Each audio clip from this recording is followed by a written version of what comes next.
रात के 12 बज रहे थे। वीरेंद्र और उसके दोस्त एक घने जंगल के बीचों बीच बने पुराने खंडहर में जा पहुंचे थे। उन्होंने सुना था कि इस खंडहर में एक भयानक आत्मा का वास है, जिसने सालों पहले पूरे गांव को तबाह कर दिया था।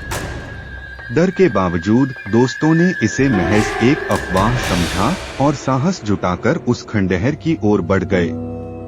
खंडहर में कदम रखते ही उन्हें एक अजीब सी ठंडक महसूस हुई, जैसे किसी ने उनकी आत्मा को जकड़ लिया हो। खंडहर की दीवारें खून के धब्बों से सनी हुई थीं और हवा में एक अजीब सी सड़ांध थी। वीरेंद्र ने अपने दोस्तों की ओर देखा और कहा, चलो जल्दी से देख लेते हैं और यहाँ से निकल चलते हैं। वे सभी खंडहर के अंदर गहराई में चले गए, जहाँ उन्हें एक बड़ा सा दरवाजा मिला।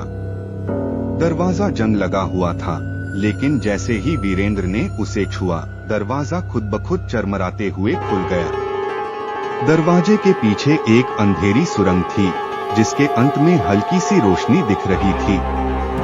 दिल थामकर सभी ने उस सुरंग में कदम रखा। जैसे जैसे वे आगे बढ़ते गए, उन्हें सुरंग के अंदर किसी के धीमे धीमे बोलने की आवाजें आने लगी। अचानक एक ठंडी हवा का झोंका आया और एक विकराल चेहरा उनके सामने प्रकट हुआ। वह एक भूतिया आत्मा थी, जिसकी आंखें आग की तरह जल रही थीं और उसका चेहरा विकृत और भयानक था। आत्मा ने धीमे स्वर में कहा, तुम्हें यहाँ नहीं आना चाहिए था।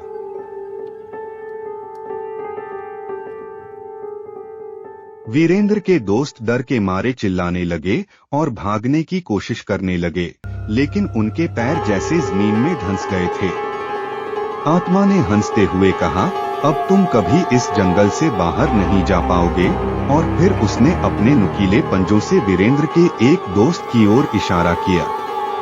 उसका शरीर अचानक ऊपर उठने लगा और भयानक चीख के साथ उसकी आत्मा बाहर खींच ली गई। वीरेंद्र और उसके बाकी दोस्त बुरी तरह घबरा गए और किसी तरह खुद को छुड़ाकर खंडहर से बाहर भागे। लेकिन जैसे ही वे बाहर निकले, उन्होंने पाया कि पूरा जंगल बदल चुका था। वह घना और डरावना जंगल अब सिर्फ राख में तब्दील हो चुका था और आसमान में लालिमा छाई हुई थी। आत्मा की हंसी अब भी उनके कानों में गूंज रही थी।